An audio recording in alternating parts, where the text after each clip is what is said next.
پر افغانانو باندې دغه مرګ نه ده پیرزو. ما شاپور زدران نه ده لیدلی، هلته په تابوت کې ورستې غوښې پرتې وې، نور هېڅ شی نه و. نه یې مور ولیده، نه یې پلار ولیده، نه یې خور ولیده، نه یې مېرمن ولیده. دغه زموږ د افغانانو ژوند د خیر د افغان تجارانو په تاسو غږ کوو، دغه غږ زموږ واورئ.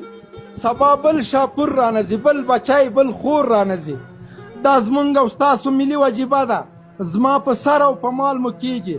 په هغه روغتون کې چې د سرطان دپاره یې جوړوئ، په تعداد کې ما ښخ کوئ، خو روغتون جوړ کړئ. خیر ده چې زما د بچي علاج پکې وشي، زما د مور علاج پکې وشي، زما خور په پردیسۍ کې مړ نه شي، زما ورور د هندي ډاکټرانو تر چړو لاندې ساه ونه باسي، زما ډاکټر چې په ما کلمه وایي زما روح د دغه ډاکټر د چړې لاندې ووځي.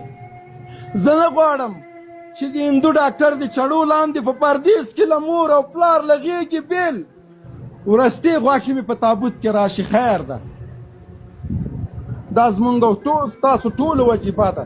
که ماته لیونی وایي، که ماته هر څه وایي، د دغه سرطان روغتون په تعداد کې ما ښخ کوي. والله که خیانت در سره کومه، د الله د رضا په خاطر درته وایم. زه به یې واس لرم، لاړ به سم په دوبۍ کې به علاج وکړم، زه به یې په ترکیه کې وکړم، بل به یې په امریکا کې وکړي، بل به یې په لندن کې وکړي. دغه افغان هلمندي قنداري د بدخشاني بچي علاج څه شی ده چې هغه د 1000 روپو دوا دپاره مري اما مسیحا نه لري. ټوله نړۍ کې خلک په صادقانه د خپل هیواد خدمت کوي. مونږ موټروان ښاروالي سرکونه جوړوي، کراچۍ والا راځي سرک بندوي، ښاروالي سرکونه جوړوي، مارکیټونه جوړوي، مونږ ځو سرکونو کې ګند اچوو، سرطان به نه جوړیږي؟ مونږ په خپله د دغه سرطان عاملین یو.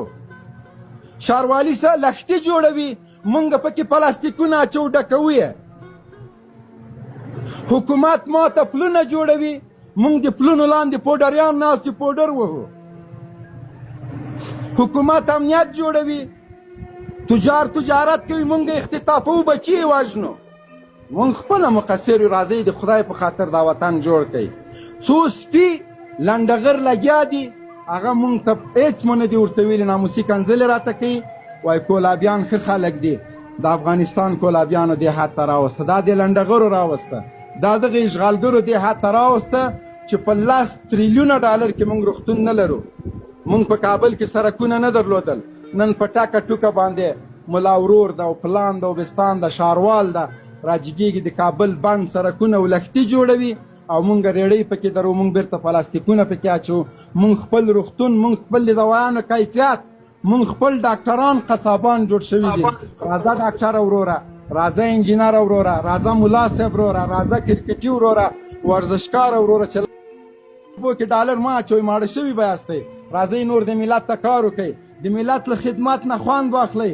هغه لذت چې د دې مظلوم ملت په خدمت کې ده، والله که په دوبۍ او په امریکا او په شش محلونو کې وي، راځه دغه خوند او دغه ستړیا د ملت وګوره، په دغه د ملت په خدمت کې ځان ستړی که، دا خوند وګوره. که ته بیا په کور کې، ته په بنګله کې، ته په چوکۍ کې کېناستې، ګیره راباندې کال که، د دې مظلوم په خدمت کې الله پاک دومره خوند اچولی ده. نو سبب ډاکټر صاحب تاریخ شو، د نن لایف خپرونه مو همدا وه. که په هر چېرته ځو د افغانانو دپاره غږ کوو، د افغانانو دپاره چغه کوو. یا وراجیک چې واده دې مبارک سه او دا دې څوک وروره، دا د ما شخصي مسله ده. که ما